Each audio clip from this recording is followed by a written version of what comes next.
if we've all played out certain scenarios in our mind about how that person is based on the content and the stuff that they create and put into the world. Sometimes those things align, sometimes they don't. Nice to meet you. Of It's nice to meet you, Emma, Kate. Thank you. This is great. Thank you so much for your time. I appreciate this. course, Oh, it's good.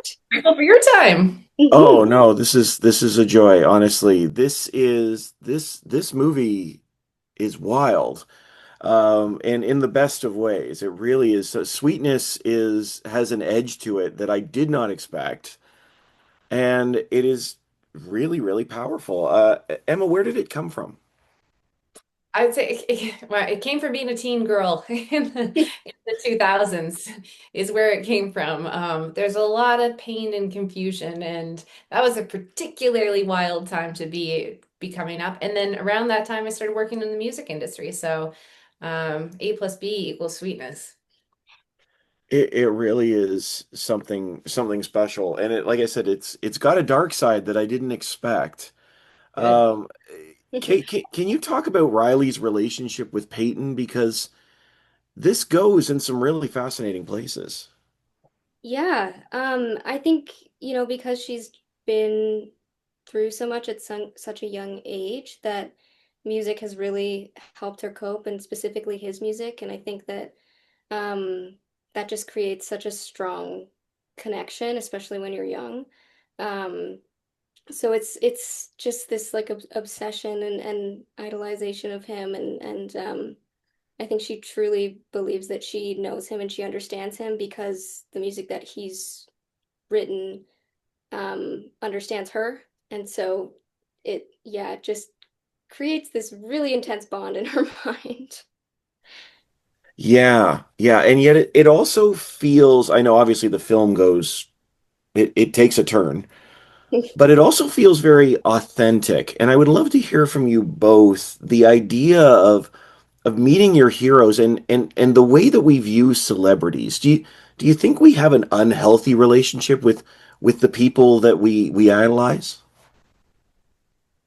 I think some people do. Fair. Not everyone. That's Mhm. What were you going to say, Kate? I don't know what I was gonna say. Uh, Yeah, I think it's like it's tough to find the line of, what is okay and what's not, because that's, the purpose of art is to create connection. And it's just tough to figure out where that kind of stops, and the separation from. but you probably feel it too, Steve. You got to interview people you're big fans of as well, right? And then if we've all played out certain scenarios in our mind about how that person is based on the content and the stuff that they create and put into the world, sometimes those things align, sometimes they don't. And more often than not, I think you're disappointed. And that came from me meeting, you meet people all the time and you think they're going to be a certain way because they make music a certain way, but uh, not always the case. So I think I think it's best to never meet your idols. I don't know what you think, Steve. I mean, I always think it's great to meet your idols as long as you realize they're people. And I Mhm. think we lose that. It is interesting, and this is not related to your film, but I just saw an interview today with Christian Bale saying exactly that about people who meet him. They said you're going to be disappointed. He said, "You see me in the movies, but this just happened this morning. You see me in the movies, but that's not who I am." Mhm. Yeah. Um, And they become sort of a projected, like, just, vessel for people's projections. And you almost always, like, I think people, especially the fanfic girls and stuff too, it's like they're gonna meet Christian Bale and they're like, he's probably gonna, we'll just hit it off. We'll have such a good conversation. And he'll be like, you and me should be best friends. And then we'll like hang out. And now I'm best friends with Christian Bale. It's a good time, but that never happens. So if your expectation is that you're gonna meet them, hit it off, and be best friends, you're gonna be disappointed. Mhm.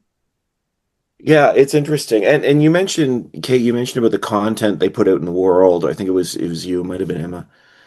But certainly we see Riley's passion for Peyton's music here. Mhm. And I would love to hear from you both about our relationship with content like that, with music specifically in this film. Riley gives Payton credit for saving her life. Can a song save a life? I believe so. I feel like music has saved me many times in my life, and just because it for me at least, it just feels like it's kind of the only way that I can truthfully express my emotions. Like it's just the closest thing that I can find to like representation for what I'm feeling a lot of the time. So it's just it's so intense, the feelings that music brings out in people. So um it really doesn't surprise me that people get so intense about the people who create it. Yeah, yeah, absolutely. Actually, and Kate, I know we're starting to run out of time, but just to ask you here, obviously we know where this film goes, Hmm. without giving any spoilers to where Riley goes in her character journey. But initially, and I know you're never supposed to judge your character, but if you were speaking with her, do you think she made the right decision the first time at the Um, beginning of the film? I mean, it's I don't think that she had any bad intentions with it, is the thing. Like I think that, she was going into it excited because she was meeting someone, she had a chance to help this person that has helped her so much. I mean, I definitely judge her for quite a lot of what she does, and I definitely struggled that when I was kind of starting to work on this. But yeah, it's just like her intentions were good in the beginning. Just her strategy was a little iffy. I love that description. Iffy is the perfect word for this. No, Yeah, honestly, polite. very Again, a polite. very polite way for an iffy strategy, to put it lightly. Honestly, it's a joy to speak with you both. Sweetness is such a fun film. It's intense, but really has something to say as well. I really appreciate it. Thank you, Emma. Thank you, Kate, for your time. This has been great. Thank Thank you, and you so love your much. posters. I used to have the Back to the Yeah. Future poster. This honestly feels like the unifying factor. I get more people say, "Oh, I love Back to the Future."